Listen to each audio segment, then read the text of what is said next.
Hi students, మనకు minister of medical sciences వాళ్ళు BSc నర్సింగ్కి సంబంధించినటువంటి ఫైనల్ మెరిట్ లిస్ట్ని అయితే రిలీజ్ చేశారండి. అదేవిధంగా ఫస్ట్ ఫేజ్ ఆఫ్ కౌన్సిలింగ్కి ఎవరైతే క్యాండిడేట్స్ ఎలిజిబుల్ అవుతారో ఆ లిస్ట్ను కూడా మీకు రిలీజ్ చేశారు. మీ లిస్ట్ మీరు ఎక్కడ చూడాలి అనుకున్నట్లయితే మనము Nizam institute of medical sciences వెబ్సైట్ని అంటే గూగుల్లో సెర్చ్ చేసి Nizam institute of medical sciences మీరు టైప్ చేసిన వెంటనే మీకు వెబ్సైట్ వస్తుంది. ఈ వెబ్సైట్ మీరు క్లిక్ చేసిన వెంటనే మనకు ఇక్కడ చూడండి, ఇక్కడ మనకు లేటెస్ట్ అప్డేట్స్ అనేసి ఇక్కడ ఉంటుంది. ఈ కాలం అంటే లేటెస్ట్ అప్డేట్స్ అనేసి ఈ కాలం ఉంటుంది. ఈ కాలంలో మీకు ఇక్కడ డిస్ప్లే అవుతుంది అనమాట. So BSc nursing eligible candidate list for the first phase of counselling, BSc nursing 2025 final merit list అనేసి ఇక్కడ మీకు డిస్ప్లే అవుతుంది. సో ఎప్పుడైతే మీరు డిస్ప్లే అయ్యేదాన్ని మీరు ఇక్కడ క్లిక్ చేసిన వెంటనే మీకు ఇక్కడ ఒక పేజ్ అనేది ఓపెన్ అవుతుందండి. సో ఇలా పేజ్ అనేది ఓపెన్ అవుతుంది. ఈ పేజ్లో మీకు ఇక్కడ చూడండి, బీఎస్సీ నర్సింగ్ యొక్క ప్రొవిజనల్ మెరిట్ లిస్ట్ ఇచ్చారు, బీఎస్సీ నర్సింగ్ యొక్క web notification for schedule of counselling ఇచ్చారు, బీఎస్సీ నర్సింగ్ యొక్క ఫైనల్ మెరిట్ లిస్ట్ ఇచ్చారు, తర్వాత BSc nursing eligible candidate list for first phase of counselling ఇది ఇచ్చారు. మీరు ఇక్కడ ఉన్నటువంటి ఈ డౌన్లోడ్ బటన్ని మీరు ఇక్కడ క్లిక్ చేయాలి. ఈ డౌన్లోడ్ బటన్ని క్లిక్ చేస్తే మీకు మెరిట్ లిస్ట్ అనేది డౌన్లోడ్ అవుతుంది. ఫస్ట్ మీరు ఏం చెక్ చేసుకోవాలి అంటే ఫైనల్ మెరిట్ లిస్ట్ని క్లిక్ చేయండి. ఫైనల్ మెరిట్ లిస్ట్ మీరు క్లిక్ చేయాలి. తర్వాత ఈ eligible candidates first phase counselling యొక్క ఈ లిస్ట్ని కూడా క్లిక్ చేయండి. ఫస్ట్ మీ నేమ్ అనేది ఫైనల్ మెరిట్ లిస్ట్లో ఉందా లేదా అనేది ఒకసారి చెక్ చేసుకోండి. అంటే మనకు ఫైనల్ మెరిట్ లిస్ట్లో మీరు చూసినట్లయితే మీకు ఇలా ఉంటుంది. ఫైనల్ మెరిట్ లిస్ట్, ఇది ఫైనల్ మెరిట్ లిస్ట్. అప్రాక్సిమేట్లీ మనకు ఎంతమంది ఫైనల్ మెరిట్ లిస్ట్లోకి వచ్చారు అంటే 1500 పీపుల్ని ఫైనల్ మెరిట్ లిస్ట్లోకి ఇచ్చారండి. 1500 పీపుల్ని 1503 పీపుల్ని ఇచ్చారనమాట. దీంట్లో ఫస్ట్ ఫేజ్ ఆఫ్ కౌన్సిలింగ్కి అందరినీ పిలవలేదు. ఎవరిని పిలిచారంటే ర్యాంక్ 1 నుంచి 300 ర్యాంక్ వరకు అన్ని కేటగిరీ పీపుల్, అంటే 1 నుంచి 300 కేటగిరీ లోపల ఉండేటువంటి అందరి పీపుల్ కూడా ఫస్ట్ ఫేజ్ ఆఫ్ కౌన్సిలింగ్కి ఎలిజిబుల్. వీళ్ళు కాకుండా ఎస్సీ కేటగిరీ వాళ్ళు, అంటే వాళ్ళ యొక్క క్యాస్ట్ వైజ్ తీసుకున్నట్లయితే ఎస్సీ కేటగిరీ వాళ్ళు 373 ర్యాంక్ వరకు పిలిచారు. ఎస్సీ పీపుల్ 373 ర్యాంక్ వచ్చినా కూడా వాళ్ళు కౌన్సిలింగ్కి అటెండ్ అవ్వచ్చు. అదే బీసీఏ వాళ్ళైతే 401 ర్యాంక్ వరకు, అంటే 399, 400, 401 ఈ ర్యాంక్ పీపుల్ అందరూ కూడా బీసీఏ కేటగిరీ అయితే వాళ్ళు కూడా ఫస్ట్ ఫేజ్ ఆఫ్ కౌన్సిలింగ్కి ఎలిజిబుల్. ఎకనామికలీ వీకర్ సెక్షన్ వాళ్ళైతే 1 నుంచి 1201 వరకు, అంటే 1201 ర్యాంక్ వచ్చిన వాళ్ళందరినీ కూడా ఈ ఫస్ట్ ఫేజ్ ఆఫ్ కౌన్సిలింగ్కి వాళ్ళని పిలిచారనమాట. ఈ ఫస్ట్ ఫేజ్ ఆఫ్ కౌన్సిలింగ్ ఎక్కడ జరుగుతుంది అంటే morning 9 AM 30th August Saturday జరుగుతుంది. మీరు ఒరిజినల్ డాక్యుమెంట్స్ అన్ని తీసుకెళ్ళాలి. ఎక్కడ రిపోర్ట్ చేయాలి అంటే ఇన్ పర్సనల్ ఒరిజినల్ డాక్యుమెంట్స్ తీసుకొని learning centre first floor old OPD block NIMS కాలేజ్కి వెళ్ళి మీరు అక్కడ రిపోర్టింగ్ అనేది చేయాలి. మీ యొక్క డాక్యుమెంట్స్, మీ యొక్క క్యాస్ట్కి సంబంధించినటువంటి సర్టిఫికేట్స్ అన్నీ తీసుకెళ్ళాలన్నమాట. At the same time counselling letter and then counselling fee కూడా మీరు తీసుకెళ్ళాలి. కౌన్సిలింగ్ ఫీ వచ్చేసి 25,000 రూపీస్ ఉందండి. ఇది మీరు క్యాష్గా అన్న తీసుకోవచ్చు, డీడీ ఫామ్లో అన్న తీసుకోవచ్చు. అంటే డీడీ వచ్చి డైరెక్టర్ నిమ్స్కు పే చేసి ఆ డీడీనన్నా తీసుకెళ్ళవచ్చు అన్నమాట.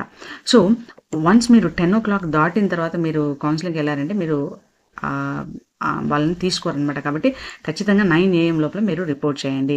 సో ఈ మెరిట్ లిస్ట్లో మనకు ఎవరెవరిని ఇచ్చారు అంటే బేసిక్గా ఏమేమి డీటెయిల్స్ ఇచ్చారు అనేది మనం ఇక్కడ చూసినట్లయితే ఇక్కడ చూడండి, ఈ మెరిట్ లిస్ట్లో first of all merit rank అనేది ఇచ్చారు, అప్లికేషన్ నెంబర్ ఇచ్చారు, నేమ్ ఆఫ్ ద క్యాండిడేట్ ఇచ్చారు, సోషల్ స్టేటస్ ఇచ్చారు, పిహెచ్ స్టేటస్ ఇచ్చారు, ఎప్సెట్ ర్యాంక్ ఇచ్చారు, inter percentage of marks, date of birth. మీరు ఖచ్చితంగా మీ యొక్క కంట్రోల్ F ప్రెస్ చేసి మీ యొక్క నేమ్ ఉందా లేదా చెక్ చేసుకోండి. ఒకవేళ ఫస్ట్ ఫేజ్లో రాకపోయినా సెకండ్ అండ్ థర్డ్ పేజ్లో అయినా మీకు కౌన్సిలింగ్ రావచ్చు. మొత్తం ఉన్నవి 100 సీట్సే కాబట్టి సో అది ఒకసారి చెక్ చేసుకోండి. తర్వాత ఫైనల్గా అంటే ఇందాక నేను caste category wise cut offs చెప్పాను కదా, దాని ప్రకారం వాళ్ళు వీళ్ళే ఎలిజిబుల్ క్యాండిడేట్స్ ఎవరు ఫస్ట్ ఫేజ్కి అనేసి ఒక లిస్ట్ని రిలీజ్ చేశారు. ఆ లిస్ట్ మనకి ఏంటి అంటే list of eligible candidates for first phase of counselling for bachelor of sciences, అంటే నర్సింగ్ కోర్స్ కోసం వీళ్ళే సెలెక్ట్ చేసి వీళ్ళే లిస్ట్ ఇచ్చేశారు. ఇందులో కూడా ఏమి ఇచ్చారు, మెరిట్ ర్యాంక్ ఇచ్చారు, అప్లికేషన్ నెంబర్ ఇచ్చారు, నేమ్ ఆఫ్ ద క్యాండిడేట్ ఇచ్చారు, సోషల్ స్టేటస్ ఇచ్చారు, పిహెచ్ స్టేటస్ ఇచ్చారు, టీజీ ఎప్సెట్ ర్యాంక్ ఇచ్చారు, ఇంటర్ పర్సంటేజ్ ఆఫ్ మార్క్స్ ఇచ్చారు, డేట్ ఆఫ్ బర్త్ ఇచ్చారు, డ్యూ సర్టిఫికేట్స్ అనేవి ఇచ్చారనమాట.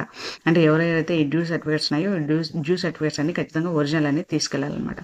ఇలా మనకు ఇచ్చారు. ఇది 16 పేజ్ లిస్ట్ ఉంది. ఆల్మోస్ట్ 300+ పీపుల్ని అయితే ఇక్కడ ఇన్వైట్ చేశారు. అంటే 300 ఫస్ట్ 300 మెంబర్స్ అయితే కంటిన్యూస్‌గా ఇచ్చారు. నెక్స్ట్ వచ్చేసి వాళ్ళ యొక్క కేటగిరీ ప్రకారం అంటే మనకు ఈడబ్ల్యూఎస్‌లో అయితే 1200 ర్యాంక్ వరకు కూడా పిలిచారు కదా! అంటే కాంపిటీషన్ తక్కువ ఉన్నట్టుంది ఈడబ్ల్యూఎస్‌లో అందుకని. అంటే 300 ఏదొక 20 అనుకోండి. 320 పీపుల్‌ని అయితే ఫస్ట్ ఫేజ్ ఆఫ్ కౌన్సెలింగ్‌కి పిలిచారనమాట. సో, మీరు ఏం చేయాలి? ఈ ఎలిజిబుల్ క్యాండిడేట్ ఏం చేయాలి? వీళ్ళు ఇక్కడ డ్యూ సర్టిఫికేట్ అనేసి ఇక్కడ ఇచ్చారు కదండీ! ఆ సర్టిఫికేట్‌ని 25th ఆగస్ట్ 25 లోపల ఇక్కడ ఇచ్చినటువంటి nims.gmail.com ఈ ఈమెయిల్ ఐడికి వాళ్ళు ఈ డ్యూ సర్టిఫికేట్స్ని ఖచ్చితంగా సబ్మిట్ చేయాలి. ఈమెయిల్ చేయాలి. స్కాన్ చేసి ఈమెయిల్ చేయాలి. లేకపోతే నిమ్స్కి వెళ్ళి ఇన్ పర్సన్గానే ఈ సర్టిఫికేట్ని సబ్మిట్ చేయాలి. ఇది చాలా చాలా ఇంపార్టెంట్. 25th ఆగస్ట్ లోపల ఎవరైతే డ్యూ సర్టిఫికేట్స్ ఇక్కడ ఇచ్చారో ఈ లాస్ట్ కాలంలో ఈ డ్యూ సర్టిఫికేట్స్ ఇచ్చారో వాళ్ళు ఆ సర్టిఫికేట్స్ అన్నీ కూడా ఏదర్ పర్సనల్గా అన్నా ఇవ్వాలి లేకపోతే స్కాన్డ్ కాపీస్ అన్నా ఇవ్వాలి. ఇది చాలా ఇంపార్టెంట్. అది వెరిఫై అయితేనే మీకు కౌన్సిలింగ్లో సీట్ అనేది వస్తుంది అనమాట. So at the same time counselling అనేది ఎప్పుడు జరుగుతుంది? మార్నింగ్ 9 AM సాటర్డే 30th ఆగస్ట్న జరుగుతుంది 2025. ఎక్కడ రిపోర్ట్ చేయాలి? Learning centre first floor old OPD block నిమ్స్లో మీరు సబ్మిట్ అక్కడ ఒరిజినల్ డాక్యుమెంట్స్ అన్నీ తీసుకెళ్ళి ఇన్ పర్సన్ మీరు కౌన్సిలింగ్కి అటెండ్ అవ్వాలి. అట్ ద సేమ్ టైం దీంతోపాటు మీకు కౌన్సిలింగ్ లెటర్ తీసుకెళ్ళాలి. కౌన్సిలింగ్ ఫీజు కూడా తీసుకెళ్ళాలండి. కౌన్సిలింగ్ లెటర్ని మీకు అనెక్సెట్ 3లో ఇచ్చారు, ప్రాస్పెక్టస్లో ఇచ్చారు. ఆ లెటర్ తీసుకెళ్ళాలి. తర్వాత ఫీ 25 రూపీస్ 1000 క్యాష్గా అనేది తీసుకెళ్ళచ్చు. డీడీ తీసుకెళ్ళాలి. In favour of the director NIMS వీళ్ళ మీద 25,000 డీడీ తీసుకెళ్ళి మీరు అక్కడ సబ్మిట్ చేయొచ్చు అనమాట. 10 AM కంటే ముందు అంటే ఖచ్చితంగా 9 AMకి రిపోర్టింగ్ చేయాలండి. ఇండిసిప్లిన్ అనేది హైలీ ఇంటాలరెన్స్ అని చెప్తున్నారు. 10 AM తర్వాత ఎవరికైనా కౌన్సిలింగ్ వెళ్ళారంటే వాళ్ళు ఏ సర్కమ్స్టాన్సెస్లో కానీ 10 AM తర్వాత అయితే వాళ్ళైతే అలో చేయరు. సో స్టూడెంట్స్ జాగ్రత్తగా, ఇది చాలా మంచి అవకాశం. నిమ్స్లో బీఎస్సీ నర్సింగ్ చేయడం అంటే it's a very good opportunity. So I wish you all the success. ఖచ్చితంగా కౌన్సిలింగ్ అటెండ్ అవ్వండి. అండ్ దెన్ రిమైనింగ్ పీపుల్ ఎవరికైతే కౌన్సిలింగ్ రాలేదనుకుంటున్నారో సెకండ్ ఫేజ్ ఆఫ్ కౌన్సిలింగ్ కూడా ఉంటుందండి. సో వాళ్ళు వెయిట్ చేయండి. I wish you all the success. And మన ఛానల్లో బైపీసీ స్ట్రీమ్కి సంబంధించినటువంటి అన్ని అప్డేట్స్ వస్తూ ఉంటాయండి. తప్పకుండా ఈ ఛానల్కి సబ్స్క్రైబ్ చేసుకోండి. మీ ఫ్రెండ్స్కి కూడా షేర్ చేయండి. I wish you all the success. Thank you.